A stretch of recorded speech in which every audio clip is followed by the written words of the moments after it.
जय श्री राम, जय श्री महाकाल। तो आज की वीडियो में हम लोग बात करेंगे निफ्टी और बैंक निफ्टी के लेवल्स के ऊपर, और साथ ही साथ आप लोगों ने जितने क्वेश्चंस मुझे पूछे हैं उन सब के मैं आंसर्स यहां दूंगा। तो सबसे पहले निफ्टी का 24,600 एक बहुत स्ट्रॉन्ग रेजिस्टेंस था जिसको वो क्रॉस कर चुका है। अब 24,700 720 एक स्ट्रॉन्ग रेजिस्टेंस है। आज का पूरा दिन 24,700 के आजू बाजू ही रहा। अगर आप ऑप्शन प्रीमियम के डेटा को चेक करते हो तो 24,700 पे बहुत ही क्रिटिकल कॉल और पुट दोनों जगह ओपन इंटरेस्ट था, जिसके कारण मार्केट में मूवमेंट एक्सपेक्टेड इतना नहीं था। इसीलिए जिन्होंने ऑप्शंस बाय किए होंगे उनके आज काफी हालत उनकी खराब भी हुई होगी, और ये पिछले काफी दिन से चल भी रहा है। जो ऑप्शन बायर्स हैं वो इतना अच्छा पैसा नहीं बना पा रहे हैं। सी प्रैक्टिकली स्पीकिंग ऑप्शन सेलिंग से पैसा बनता है, and that is a very critical art. मैं उसमें टेक्निकलिटीज के साथ जाने के बाद में उसमें एक और वर्ड यूज कर रहा हूं, it's an art also. So be very much careful when you are focusing on options. And secondly when it comes to bank Nifty 50,750 50,700 एक स्ट्रॉन्ग रेजिस्टेंस था, उसको भी आज ब्रेक किया बैंक निफ्टी ने, और अब क्लोजिंग उसके आजू बाजू ही दिए। In both the situations, Nifty और बैंक निफ्टी में दोनों सिचुएशन पे आप अगर देखेंगे तो जो क्लोजिंग है वो रेजिस्टेंस के आजू बाजू है। सो कल का दिन मेक और ब्रेक डे हो सकता है। अब coming back to the questions, आप लोगों के जो क्वेश्चंस थे उसके ऊपर एक बार बात कर लें। आकाश का क्वेश्चन था रिगार्डिंग ओला इलेक्ट्रिक। सर ओला इलेक्ट्रिक में अब क्या करें, मैंने तो डे लाइफ हाई पे खरीद लिया है। देखो पहली चीज प्लीज इस चीज को समझो। इनफैक्ट ओला इलेक्ट्रिक के ऊपर मैं बात भी करना चाहता था, वो ये था कि ओला इलेक्ट्रिक, हाँ अगर 76 पे किसी ने लिया है तो उसका तो पैसा नियर टू डबल हो गया एक डेढ़ हफ्ते के अंदर, एक हफ्ते के अंदर। पर फंडामेंटली अभी भी वो वीक है। मेरे को दो तीन पॉइंट्स हैं जो मुझे ऐसा लगता है कि ओला इलेक्ट्रिक में आपको स्केप्टिक होना चाहिए।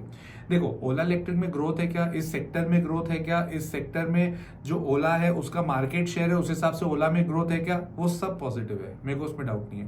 But the point is company is in huge losses, company losses है, लॉसेस में है। इनफैक्ट जो भावेश अग्रवाल जी हैं उन्होंने बहुत क्लियरली अपने आईपीओ में भी मेंशन किया हुआ है कि हमें आगे भी लॉसेस होंगे, तो ये लॉस कंटिन्यूएशन में रहेंगे। तो आपको इसको समझना आना चाहिए। और दूसरी चीज, आपको क्या लग रहा है अगर ईवी का मार्केट इतना स्ट्रांग होगा तो हीरो, बजाज, टीवीएस की तो iQube चली रही है, और भी बहुत सारी कंपनी और अपने नए प्रोडक्ट्स नहीं लाएंगे क्या?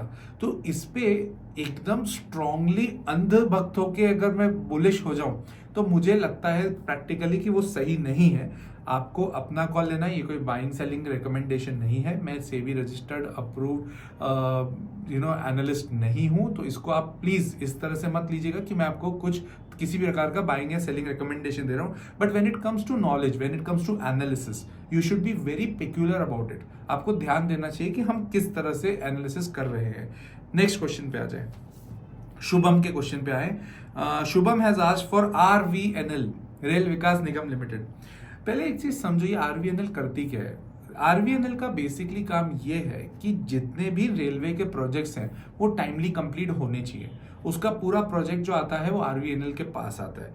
अभी रिसेंटली आपने एक चीज न्यूज सुनी होगी कि जो हमारे रेलवे मिनिस्टर है मिस्टर अश्विनी, उन्होंने 100 या 150 वंदे भारत ट्रेन का जो बनाने का कॉन्ट्रैक्ट था उसको स्थगित कर दिया, उसको कैंसिल कर दिया। क्यों किया भाई? अगर चलो किया, they must be having their own reasons, उनके पास रीजंस हैं उस चीज के लिए। फंड्स की इशू है, प्लस बराबर एग्जीक्यूशन नहीं हो रहा है, उसके ऊपर बातचीत है, ठीक है, वाजिब बात है। बट इसका इफेक्ट क्या होगा? आरवीएनएल पे इसका इंपैक्ट कम पड़ेगा।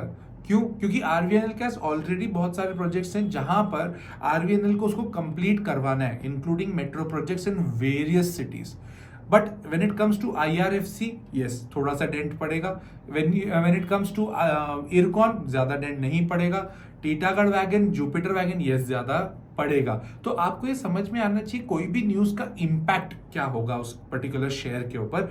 जैसे ही बोला कि 100 वंदे भारत ट्रेन का कॉन्ट्रैक्ट नहीं मिल रहा है, सबने बोला आरवीएनएल भेज दो। अरे आरवीएनएल का उससे वो वाला कनेक्शन है ही नहीं जो अंडर ट्रेन से है। तो प्लीज इसको ध्यान से समझिएगा। तो शुभम, आरवीएनएल की बात करें तो 517 एक बहुत स्ट्रॉन्ग सपोर्ट है। अगर उसको क्रॉस कर दिया 517 को तो वो थोड़ी बहुत गड़बड़ हो सकती है। एंड ऊपर अगर मैं देखूं तो 600 एक बार अगर क्रॉस कर गया, 600 और 650, इफेक्टिवली 10% है, बट वहां पे ब्लॉकेज है, वहां पे रेजिस्टेंस है। तो 600 पहले क्रॉस करना बहुत जरूरी है और उसके ऊपर 650 को क्रॉस करना जरूरी है। ये दोनों क्रॉस कर गया तो again it will be in blue sky zone, तो बहुत तेजी से भाग सकता है।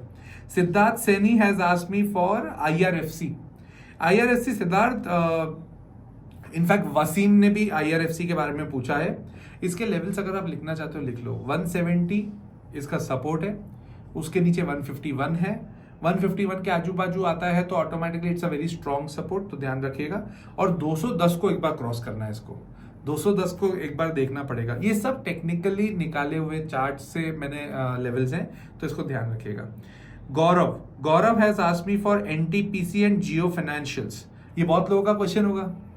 NTPC देखो, NTPC हो गया, NHPC हो गया, अगर इन कंपनीज में आपका व्यू 5 साल या 5 साल से ज्यादा नहीं है तो these companies are not for you. ये आपकी पेशेंस की धज्जियां उड़ा देंगे।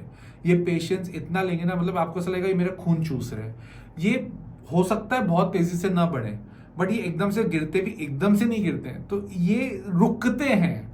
और जब रुकते हैं तो आपको लगेगा पेशेंस, और अगर आप में पेशेंस है तो NTPC को होल्ड करिए। बट अगर NTPC 426 के ऊपर चल गया तो बढ़िया है, और अभी भी अच्छा ही चल रहा है। कोई NTPC में बहुत ज्यादा स्लो मूवमेंट नहीं है as compare to NHPC। And Jio financials की अगर बात करें, मैं बहुत टाइम से जियो फाइनेंशियल्स के ऊपर बात कर रहा हूं। अब तो उसका इंपॉर्टेंट सपोर्ट आ गया 310 रुपए का, जो मैंने साप्ताहिक मार्केट अपडेट में बोला भी है।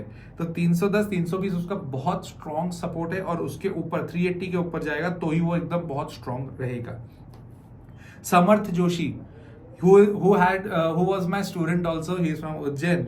तो समर्थ, आपने सर्वेश फूड्स के बारे में पूछा। It's a penny stock dude, penny stock है मेरा। दूर दूर तक कोई रिकमेंडेशन उसके ऊपर नहीं होता है, but still you asked me for this particular company, तो मैं आपको बता देता हूँ। इसका टर्नओवर ठीक है, टर्नओवर में कोई दिक्कत नहीं है, इनफैक्ट थोड़ा बड़ा ही है। इस साल थोड़ा घटा है, इस क्वार्टर में एक्चुअली थोड़ा घटा है। इसमें मेन प्रॉब्लम है डेट बढ़ गया है। समर्थ काफी अच्छे से डेट बढ़ गया है। जो 250 उसकी इक्विटी है, उसके बदले 300 का तो उसके पास में डेट है, मतलब डेट इक्विटी रेशियो 1 के ऊपर आ गया है। प्रॉब्लम ये नहीं है 1 के ऊपर थोड़ा सा ही है, वो ऐसी प्रॉब्लम नहीं है। इस साल इन्होंने बहुत ज्यादा डेट लिया है, तो क्या उस हिसाब से ग्रोथ हो रही है क्या? This year 24-25 will be very critical, थोड़ा ध्यान दीजिएगा। और एक नेगेटिव पॉइंट, बहुत बहुत नेगेटिव पॉइंट है एक्चुअली ये, प्रमोटर की होल्डिंग पहले 73% थी, जो गिरकर अब 55% हो गई है। तो ठीक है, चलो अगर प्रमोटर ने अपनी स्टेक बेचा है तो कोई बात नहीं, हो सकता है FII और DII खरीद रहे हो, बट प्रॉब्लम यह है यहाँ पर पब्लिक खरीद रही है। तो it is always considered as a negative point कि जब प्रमोटर अपना स्टेक बेचा, पब्लिक की शेयर होल्डिंग ज्यादा है। FII और DII इसमें आ ही नहीं रहे, और क्योंकि पेनी स्टॉक है तो ऑपरेटर ड्रिवन भी हो सकता है। तो Samarth, be very careful about this company. 8 रुपए इसका सपोर्ट है एंड 10.7 इज द रेजिस्टेंस। ये उसका एक सपोर्ट, मतलब 8 रुपए पे रुकता है यूजुअली, और 10.5 के ऊपर अगर चलता है तो ये स्ट्रॉन्ग है, अदरवाइज वहां पे भी जाके रुक जाता है। अतुल राजपूत जी, आपका क्वेश्चन था on Samvardhana, Motherson and IEX। देखो IEX मुझे तो बहुत पसंद है, साप्ताहिक मार्केट अपडेट्स में मैंने बहुत बार उसके बारे में बात करी है, and I love this company, मुझे पसंद है यार। देखो उसके लिए नेगेटिव न्यूज थी, इसमें कोई डाउट नहीं है, but now it is not that much negative. और प्लस 120-130 से तो मैं बहुत क्लियरली बोल रहा था कि यार ये अच्छे लेवल पे है, अगर जिसको लेना ले लो यार। और उसके बाद में संवर्धना मदरसन की अगर मैं बात करूं, it's again a very good company है। उसकी रेंज है 167 से 210 के ऊपर गया भागेगा, 167 से नीचे गया तो थोड़ा वीक हो सकता है। बट ये जो लेवल्स हैं, जो मैं आपको चीजें बता रहा हूँ, क्या ये ट्रेडिंग रिकमेंडेशन है? नहीं, ये आपको समझ में आना चाहिए कि अगर आप फंस गए हो तो आपको कहाँ तक फंसना है, कहाँ तक उसका लेवल आता है, and then research on your own. अपने फाइनेंशियल एडवाइजर्स से भी बात करो और उनसे पूछो कि अगर ये 167 के नीचे गया तो क्या हो सकता है, कितना नीचे और जा सकता है। तो ये सब चीजें ध्यान देना हमें जरूरी है।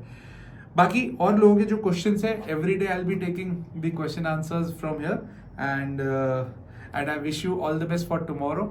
कल जरूर मिलेंगे इसी समय पे, इसी प्लेटफॉर्म पे हम लोग मिलेंगे। जय श्री राम, जय श्री महाकाल।